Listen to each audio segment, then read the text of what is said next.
আসসালামু আলাইকুম শিকারি ভাইয়েরা, চলে আসলাম প্রতিদিনের মতো একটা নতুন চার নিয়ে। আজকে দেখাবো আপনাদের একটি সুন্দর এবং একটি নতুন চার।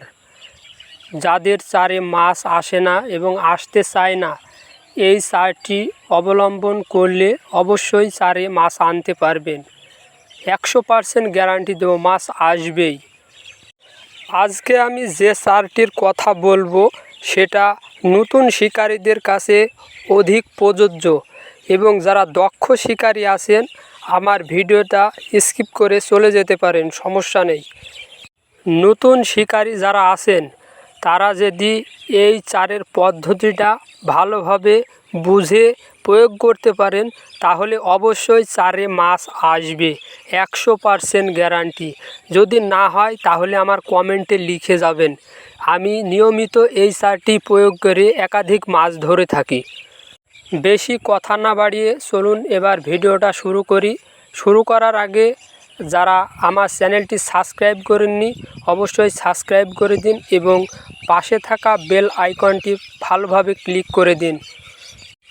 আজকে আমি যে চারটি দেখাচ্ছি সেটি হলো মিষ্টি চার, যা কার্প, রুই, কাতল, তেলাপিয়া মাছের ক্ষেত্রে বেশি প্রযোজ্য করে। এই চারটি প্রয়োগ করলেই মাছ আসবে এবং চারে খাবে এবং টোপ খাবে আপনার ছিপে, এটা নিশ্চিত। এই চারটি আমি আগে থেকেই তৈরি করে রাখছি, ভিডিওটা তৈরি করব বলে। আপনারা ভালোভাবে দেখবেন আমি এর ভেতরে কি কি উপকরণ দিয়ে তৈরি করেছি সেটা এই ভিডিওর মাধ্যমেই জানিয়ে দেব। ভালোভাবে মনে রাখবেন এবং সেইগুলো কিনে একসাথে মাখিয়ে প্রয়োগ করবেন, অবশ্যই মাছ আসবে চারে এবং মাছ ছিপে খাবে। ভিতর এই চারটির মধ্যে আছে খোল। খোলটা 2 দিন আগে ভিজিয়ে রাখবেন। ভিজিয়ে রাখলে জিনিসটা একটু গলে গন্ধ হয়ে যাবে, অনেক ভালো লাগবে এবং নরম হয়ে যাবে। তারপর আপনি দোকান থেকে মিষ্টি জাতীয় চার কিনবেন। মিষ্টি জাতীয় চার বলতে মিষ্টি জাতীয় আচারটা কিনে ভালোভাবে ওইটার সাথে মাখিয়ে ফেলবেন। মাখিয়ে ফেলার পর কিছুটা একানি গুঁড়ো ওর মধ্যে ভালোভাবে মিক্সিং করে দিবেন এবং মিক্সিং করে দেওয়ার পর আপনারা হয়তো বেশি করে ফেলে দিতেন পানিতে, কিন্তু অবশ্যই এইসব কাজ করবেন না। বেশি করে ফেললে চারে মাছ আসবে না, শব্দ হলে মাছ চারে আসে না।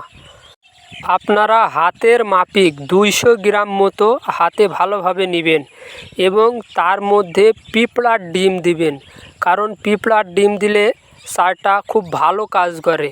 কারণ পিঁপড়ার ডিম দিলে সব ধরনের মাছে এসে সেখানে খায় এবং মাছ অল্পতেই হয়। পিঁপড়ার ডিম অনেক কার্যকারী একটি জিনিস। তারপর আপনারা অল্প অল্প গুটি গুটি করে ফেলে দিবেন পানিতে এবং ফেলে দেওয়ার পরই যেন ছিপ ফেলবেন না। ছিপ ফেললে মাছ হবে না। অনেক শিকারি আছে এগুলো করে, এগুলো কোনো সময় করা যাবে না। চার ফেলার 10 থেকে 15 মিনিট পর অবশ্যই ছিপ ফেলবেন, দেখবেন অবশ্যই মাছ ছিপে গাঁথবে। এবং ছিপের টোপটা দিবেন পাউরুটি গুঁড়ো এবং পিঁপড়ির ডিম দিয়ে ফাইনভাবে মাখিয়ে গেঁথে দিবেন, অবশ্যই মাছে খাবে, এটা নিশ্চিত। এই ভিডিওটা এই পর্যন্তই। যদি ভিডিওটি ভালো লাগে অবশ্যই একটি কমেন্ট করে যাবেন।